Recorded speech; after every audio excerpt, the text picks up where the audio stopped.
लाखों लोगों के सामने, तो फिर कुछ भी हो सकता है। मगर ये भूल रहे हैं हम लोग कि इसी राज्य में है 54% ओबीसी है, दलित है, आदिवासी है, दूसरे लोग हैं। इन सब के ऊपर जो है अन्याय हो रहा है। इसके खिलाफ आज महाराष्ट्र से अलग अलग जाति के जो लीडर है, एमएलए हैं, पॉलिटिकल दूसरे कुछ सरकारी अधिकारी हैं, अलग अलग संगठन हैं, उनके लोग करीबन 70-80 लोग यहाँ जमा हुए एक शॉर्ट नोटिस देने के ऊपर, और उन्होंने जो है इसका विरोध किया है। और आगे जो है ये भी कहा है हम लोगों ने कि 1 तारीख को सारे एमएलए, एमएलसी, एमपी और तहसीलदार इनके ऊपर जो है मोर्चे लेकर जाएंगे, मोर्चा लगाएंगे और उनको कहेंगे कि हमारा ओबीसी का आरक्षण बचाओ। दूसरा जो हमने कहा है कि 1 फरवरी को जो है हम लोग 1 फरवरी को एक प्रोग्राम करेंगे मोर्चा लगाने का। 3 फरवरी को जो है अहमदनगर में जो है बड़ी रैली होगी, और तीसरा यात्रा महाराष्ट्र, और 16 फरवरी तक जो कल का जो है ड्राफ्ट आया है,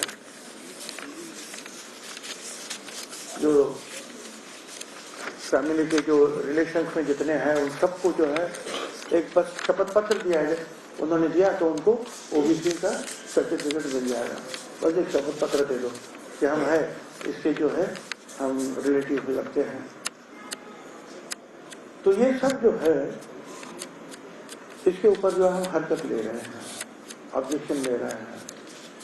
लाखों लोग जो है हमारे ये ऑब्जेक्शन जो है दर्ज करेंगे गवर्नमेंट में, और फिर एक ओबीसी की यात्रा भी निकलेगी महाराष्ट्र के लिए, जिसकी शुरुआत जो है मराठवाड़ा से होगी। उसके बारे में जो डिटेल्स जो है वो उसके ऊपर विचार विमर्श हो रहा है।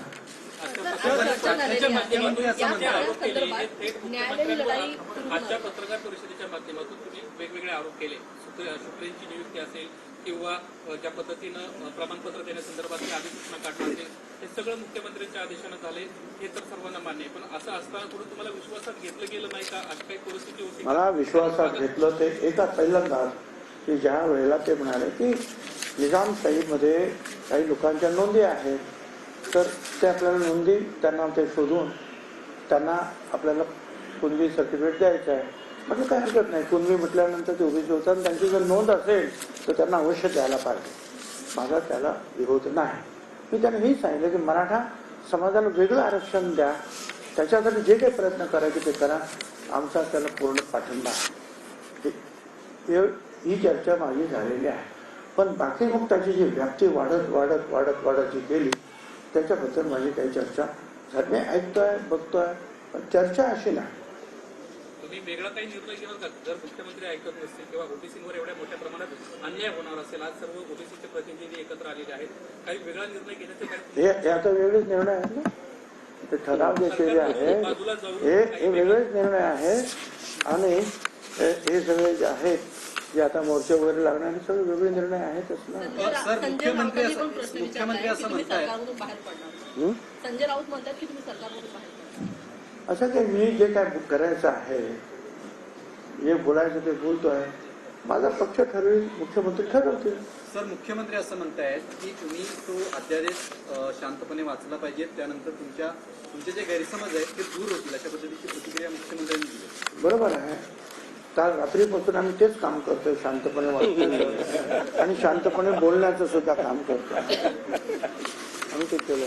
आणि म्हणून आम्हाला जे वाटलं हे सगळ्यांना थोडंसं, त्याच्यामध्ये काही वकील आहेत, काही डॉक्टर्स आहेत, काही राजकीय पुढारी आहेत, काही संघटनांचे नेते आहेत, सगळ्यांची चर्चा केल्यानंतरच मी तुमच्याशी बोलतोय।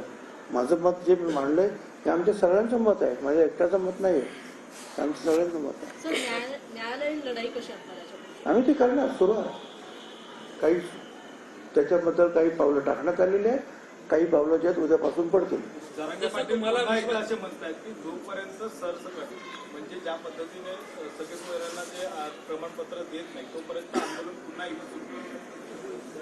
तो त्यांचा प्रश्न आहे. जसं तो त्यांचा प्रश्न, त्यांच्यावर मला काय मी कशाला बोलू. आणि ते काय बोलतात ते सध्यापर्यंत आतापर्यंत ते होत आलेलंच आहे. जसं मुख्यमंत्री त्यामुळे ते कुठेतरी आता हे थांबलं पाहिजे आणि जे चुकीचं झालं आहे ते सुधारलं गेलं पाहिजे.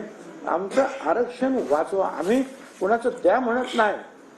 आम्ही भटक्या विमुक्तांनी ओबीसीचं आमचं आरक्षण, आमचा हक्क वाचवा एवढीच साथ जी आहे आम्ही सरकारला आणि जनतेला घालतो आहोत. सर तुमच्या वारंवार एक असं होतंय की